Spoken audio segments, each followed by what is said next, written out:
প্রিয় ষষ্ঠ শ্রেণীর শিক্ষার্থীরা, শুভেচ্ছা নিও। আজকে আমি তোমাদের এনসিটিবি কর্তৃক প্রণীত বিজ্ঞান বিষয়ের বার্ষিক পরীক্ষার নমুনা প্রশ্ন নিয়ে আলোচনা করব। প্রথমে তোমাদের বলবো, যারা আমার চ্যানেলটি সাবস্ক্রাইব করো নাই তারা আমার চ্যানেলটি সাবস্ক্রাইব করবে এবং আমার সাথে থাকবে। তাহলে চলো আমরা ক্লাস শুরু করি। গত ক্লাসে নৈর্ব্যক্তিক 25 নম্বরের নমুনা প্রশ্ন নিয়ে আলোচনা করেছিলাম। আজকে রচনামূলক 75 নম্বরের প্রশ্ন নিয়ে আলোচনা করব। প্রথমেই সংক্ষিপ্ত উত্তর প্রশ্ন। 10টি প্রশ্ন থাকবে, প্রতিটি প্রশ্নের মান 2। প্রথম প্রশ্ন, যে সকল উদ্ভিদের বীজ তৈরি হয় না সে সকল উদ্ভিদের বংশবৃদ্ধি পদ্ধতি লেখো। 2, গ্রীষ্মকালে তাপমাত্রা পরিবর্তনের যে কোনো দুটি কারণ লিখো। 3, মিথেন গ্যাস বৃদ্ধির দুটি কারণ লেখো। 4, 1 কেজি পানির আয়তন বের করো। 5, পর্যাবৃত্ত গতির বৈশিষ্ট্য লেখো। 6, কোন বস্তু পানিতে ডুববে নাকি ভাসবে তা কিসের উপর নির্ভর করে, তোমার যুক্তি দাও। 7, ঘর্ষণ কমানোর দুইটি পদ্ধতি উল্লেখ করো। 8, প্রেসার কুকারে রান্না করা সহজ কেন। 9, বাতাসে নিম্নচাপ ঝড় বৃষ্টির সম্ভাবনাকে নির্দেশ করে কেন, ব্যাখ্যা করো। এবং 10, তুমি কি তোমার আয়তন মাপতে পারবে, কিভাবে। এই ছিল 10টি সংক্ষিপ্ত উত্তর প্রশ্ন। এরপর রচনামূলক প্রশ্ন দৃশ্যপটবিহীন। এখানে 5টি প্রশ্ন থাকবে, 3টি প্রশ্নের উত্তর দিতে হবে। প্রতিটি প্রশ্নের মান 5। প্রথম প্রশ্ন, একটি উদাহরণের মাধ্যমে বৈজ্ঞানিক অনুসন্ধান পদ্ধতির ধাপগুলো আলোচনা করো। 2, ধাতু ও অধাতুর ভৌত ধর্মগুলো উল্লেখ করো। অ্যালুমিনিয়াম কোন ধরনের পদার্থ তা কিভাবে পরীক্ষা করা যায় বর্ণনা করো। 3, এখানে পদার্থের নাম দেওয়া আছে, পদার্থের অবস্থা ভর গ্রাম, আয়তন সেমি পার কিউব, ঘনত্ব গ্রাম পার সেমি কিউব। একটা ছক দেওয়া আছে, ছকে কিছু তথ্য দেওয়া আছে, বাকিগুলো পূরণ করতে হবে। প্রথম প্রশ্ন, ছকের কিছু তথ্য দেওয়া আছে, বাকি তথ্য পূরণ করতে হবে। দ্বিতীয় প্রশ্ন, ছকের কোন পদার্থ কি পানিতে ভাসবে, যুক্তিসহ লেখো।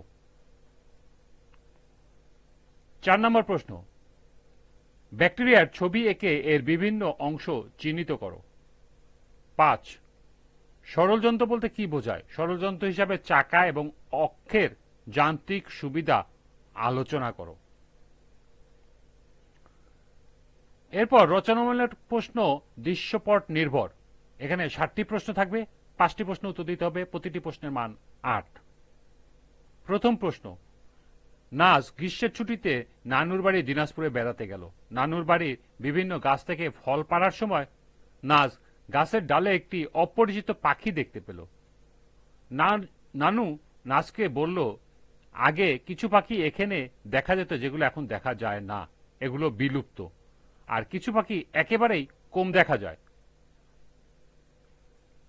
প্রথম প্রশ্ন, নাজের নানু না দেখতে পাওয়া পাখিগুলোর বিলুপ্তির কারণ ব্যাখ্যা করো।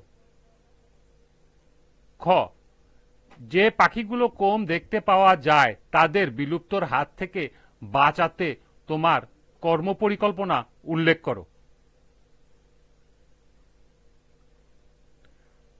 দ্বিতীয় প্রশ্ন,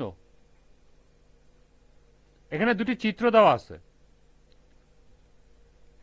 দ্বিতীয় প্রশ্নের প্রথম চিত্র হলো, দুটি চিত্রের পার্থক্য করো। খ, প্রথম চিত্রের মডেল থেকে দ্বিতীয় চিত্রের মডেলের ধারণার বিবর্তনের পক্ষে যুক্তি কি কি। 3, পশ্চিম ইউরোপ, দক্ষিণ পূর্ব কানাডা, উত্তর পূর্ব আমেরিকায় অ্যাসিড বৃষ্টি হয়েছে। এ সকল অঞ্চলের মধ্যে কানাডায় ঘন ঘন অ্যাসিড বৃষ্টি হয়। অ্যাসিড বৃষ্টির জন্য মানুষ এবং প্রাকৃতিক ঘটনা দায়ী। ক, অ্যাসিড বৃষ্টির জন্য মানবসৃষ্ট ও প্রাকৃতিক কোন কোন ঘটনা দায়ী। খ, বাংলাদেশে অ্যাসিড বৃষ্টির সম্ভাবনা থাকলে সেটি প্রতিরোধে কি কি পরামর্শ তুমি দিতে চাও বর্ণনা করো। 4 স্কেলের নাম পানি বাষ্পে হওয়ার তাপমাত্রা, পানি ফুটে যখন বাষ্প হয় সেই তাপমাত্রা, পানি বরফ হওয়ার তাপমাত্রা দেওয়া আছে বিভিন্ন স্কেলে।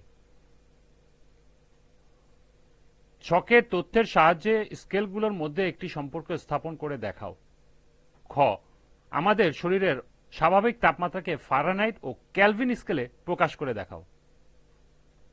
5 মিনার ছোট বোন দোলনায় ঘুমিয়ে আছে। বোন জেগে গেলে মিনা দোলনাটি হালকা করে দুলিয়ে দিল। বিদ্যুৎ চলে গেলে মাথার উপর ফ্যানটিও আস্তে আস্তে করে থেমে গেল। ছোট বোন নড়াচড়া করলে মিনা দোলনাটা একটু দুলিয়ে দিল। মিনার মনে হলো সে গতকাল বল দড়িতে বেঁধে ক্রিকেটের ব্যাটের অনুশীলন করেছিল এবং সে স্কুলে দৌড়ে ও দড়ি লাফের প্রতিযোগিতায় অংশগ্রহণ করেছিল। দৌড় প্রতিযোগিতায় সে প্রথম হয়েছিল। এই খেলাগুলোর মধ্যে ফ্যানের ঘূর্ণন এবং দোলনের দুলনির সাথে কোথায় যেন মিল আছে। ক দৃশ্যপটে গতিগুলোকে চিহ্নিত করো এবং উত্তরের সপক্ষে তথ্য দাও। খ একই কারণে বা একই সঙ্গে সকলে দৌড় প্রতিযোগিতা শুরু করলেও কেন মিনা প্রথম হলো? মাঝপথে থেমে গেলেও বা কি ঘটত? গতির সাথে বলের সম্পর্কের ভিত্তিতে ব্যাখ্যা করো। এই ছিল 5টি নমুনা প্রশ্ন। এরূপ আরো 2টি নমুনা প্রশ্ন থাকবে। সর্বমোট 60টি প্রশ্ন থাকবে। এখান থেকে 5টির প্রশ্নের উত্তর দিতে হবে। এক একটি প্রশ্নের মান 8, সর্বমোট 40 নম্বর। এই ছিল রচনামূলক 75 নম্বরের নমুনা প্রশ্ন। আজকের ক্লাসটি এ পর্যন্তই। সবাইকে আবারও বলছি, যারা আমার চ্যানেলটি সাবস্ক্রাইব করো না তারা আমার চ্যানেলটি সাবস্ক্রাইব করবে এবং আমার সাথে থাকবে। সবাইকে আবারও শুভেচ্ছা জানিয়ে আজকের মতো আমি এখানেই বিদায় নিচ্ছি। আল্লাহ হাফেজ।